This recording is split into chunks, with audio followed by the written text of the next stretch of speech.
So you must maintain an account book. You will see, no matter what the hell happens in life situations, you will not go down. More than what you eat, how you eat it is also equally important. Check and see if you're still alive. If you are, just do this much for your sake. This is the end of suffering. Once there is no fear of suffering, only then you will explore the full depth and dimension of this life.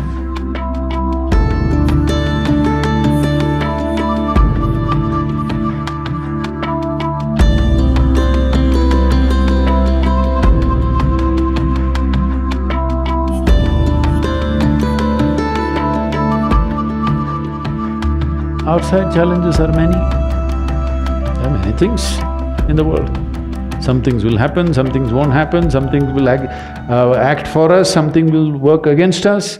These things are happening all the time. But am I functioning for myself or am I functioning against myself? Within this, is my life little more exuberant, little more better, little more joyful, little more peaceful? You just measure this every day. So you must maintain an account book. Yes, if you're doing business, how do you know whether you're progressing? Only one who keeps accounts knows whether he is making money or going down, isn't it so? Similarly, you must maintain an account. You just see, let's say yesterday you were joyful 5 times in the day. Today if you're 6, you're better. Tomorrow if you're 7, you're better. But day after tomorrow if you're 3, you're worse. How many moments of joy do you have? Why I'm talking about joy is we are not using joy as a goal. Joy is a measure. Joy means you're at ease. Joy means you become more of life than being a mental mess, isn't it? Joy does not mean that you attain to something. Joy simply means life has come to ease, you're not messing yourself up. Spend 5 minutes, have I been better today than yesterday? Has my day been better? Every day, if you keep accounts, you will see, no matter what the hell happens in life situations, you will not go down.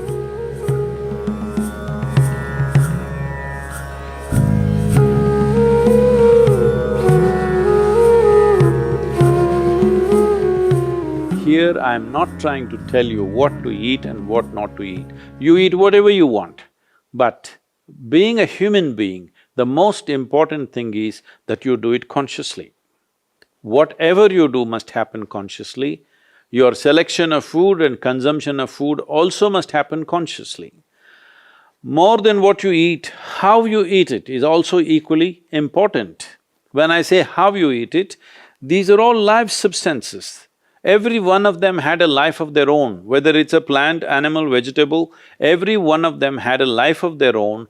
If you approach it with a certain sense of gratitude and reverence towards the food that you eat, when I say reverence, it may feel like too much for you, but I'm asking you, let's say we put you in a room and you had nothing to eat for 5 days.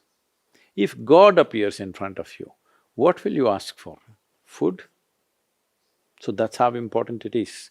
You must understand the food on your plate is not just a substance, it is not a material, it is not a commodity, it is life. It is the life-making material for you. So you must treat it as such. Right now, when it's on the plate, when it's out there, it has no value, but the moment you consume it and it becomes your flesh and blood, now suddenly it's of immense value. Why do we live like this? It's very important, when it comes on your plate itself, you must treat it as a part of yourself. With great reverence, you must consume. Just the way you consume it, if you change that, food will behave very differently within you.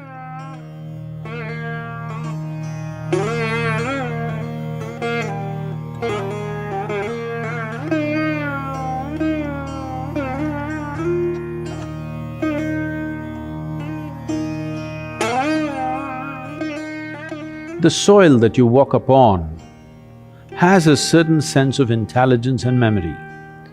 So even if you happen to live in a concrete jungle, it is important to keep in touch with the earth upon which you live.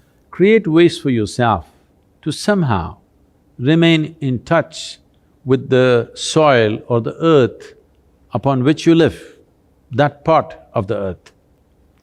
With your bare hands and bare feet, see particularly the palms and the soles, if they come in touch with the earth on a daily basis, at least for a few minutes, a certain harmonizing of the physiological process will happen just being in contact with the earth. If you spend at least a few minutes in your garden, barefooted, touching plants or trees, because this is the basis of your life. All life, yours and every other creature, has come out of this earth. Stay in touch with it and harmonize your system.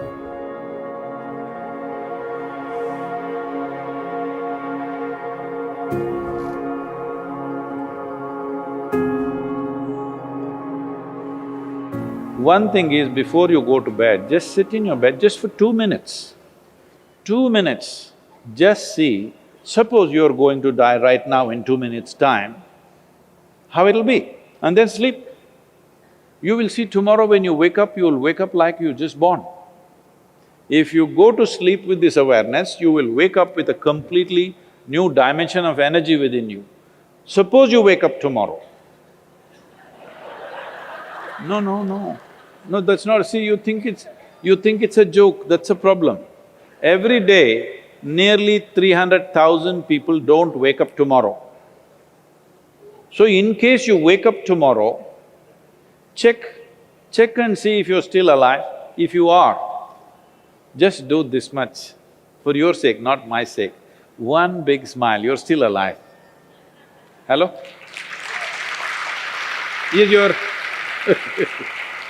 Is your life worth this much? See, do not think every day you will wake up, one day you will not wake up. Yes or no? Tomorrow morning you woke up, check if you're still alive. If you're dead, I will pardon you. If you're alive, one big smile. Then if 300,000 people die on the planet, maybe 3 to 5 million people would have lost somebody who's dear to them. So just check those 4 or 5 people who matter to you in your life, all of them still alive. One more smile. Hello?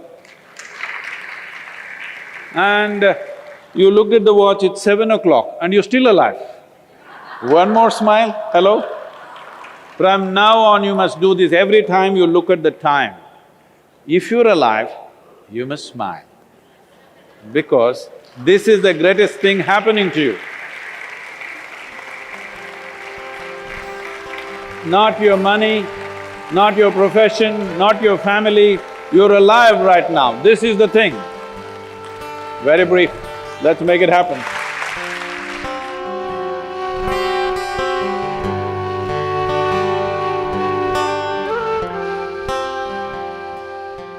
Your ability to live well on this planet is essentially how well you can harness this body and this mind. Yes or no? So if you have to harness this the way you want it, it's very important. There is a little space between you and the body. There is a little space between you and the mind. Whatever suffering, any kind of suffering that you have known in your life has entered you either through the body or through the mind. Do you know any other kind of suffering? Do you know any other kind of suffering? Physical suffering, mental suffering. There's only 2 things you know, isn't it? If a little distance arises between you and the body, between you and the mind, this is the end of suffering. Once there is no fear of suffering, only then you will explore the full depth and dimension of this life. So, one thing we want to do is, we are bringing this what's called as Isha Kriya, which gives you a distance between you and your thought, between you and your body. If people experience this for 2 minutes a day, their lives will change. Definitely, I'm telling you. Once they know the freedom of it, you will not like anything. You will not like any drink or drug or whatever, because it is a much big high than that. Much big high than anything that you have seen. So one of the resolutions that you take for the new year is, I meditate.